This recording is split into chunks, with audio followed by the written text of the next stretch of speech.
اب یہاں حالات ایسے تھے، رسول کریم صلی اللہ علیہ وسلم کا یہ شہزادہ اب گھر میں کوئی باقی نہیں تھے، اور پیاس کی شدت ایسی تھی، دوپہر کا وقت، کڑی دھوپ، عاشورہ کا دن، اور آج بھی جائیں آپ کربلا کی جو گرمی ہے، گرمیوں کے موسم میں جاؤ گے تو تمہارے پیر جل جائیں گے، اگر بنا چپل کے تم نے وہاں پر چلنے کی بھی کوشش کی تو تمہارے پیروں میں آبلے پڑ جائیں گے۔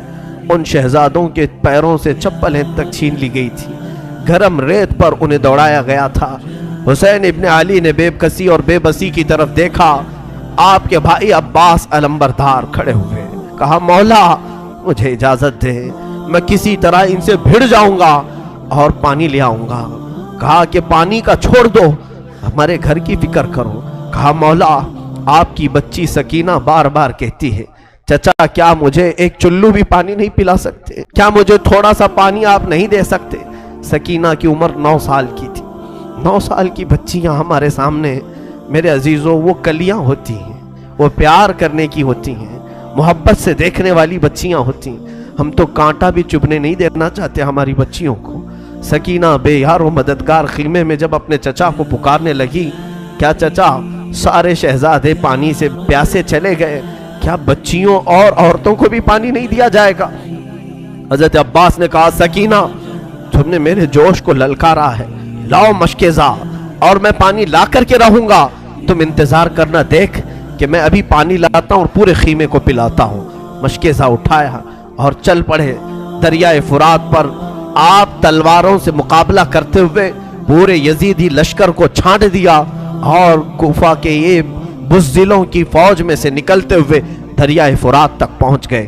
فرات میں پہنچنے کے بعد آپ نے دیکھا پانی جوش مارتا ہوا، ٹھنڈا پانی، ندی کا میٹھا پانی، اور مشکیزہ ہاتھ میں ہے، اٹھایا۔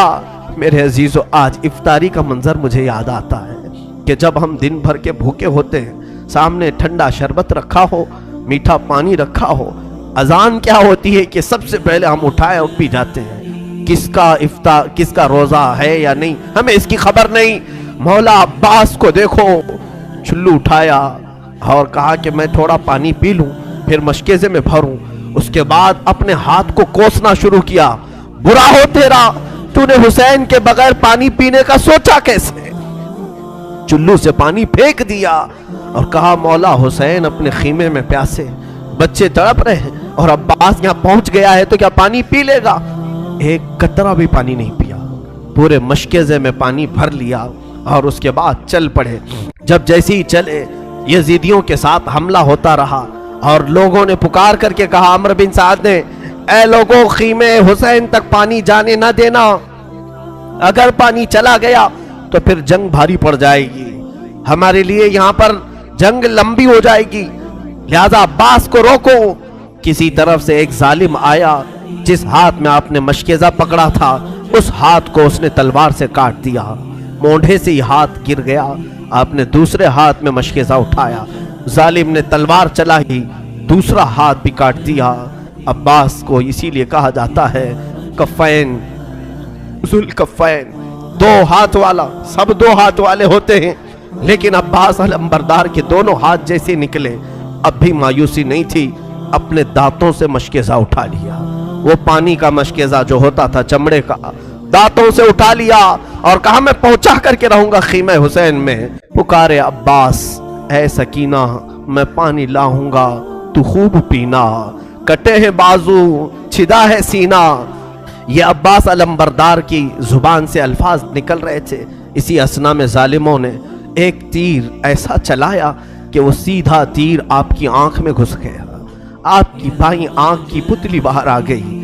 اب تو حال یہ تھا کہ میرے عزیزو تیر نکالنے کے لیے ہاتھ بھی تو نہیں تھے، تیر اگر کھینچ کر کے نکالا جائے ہاتھ بھی نہیں تھے، اور ظالموں نے تیر برسانا شروع کیا۔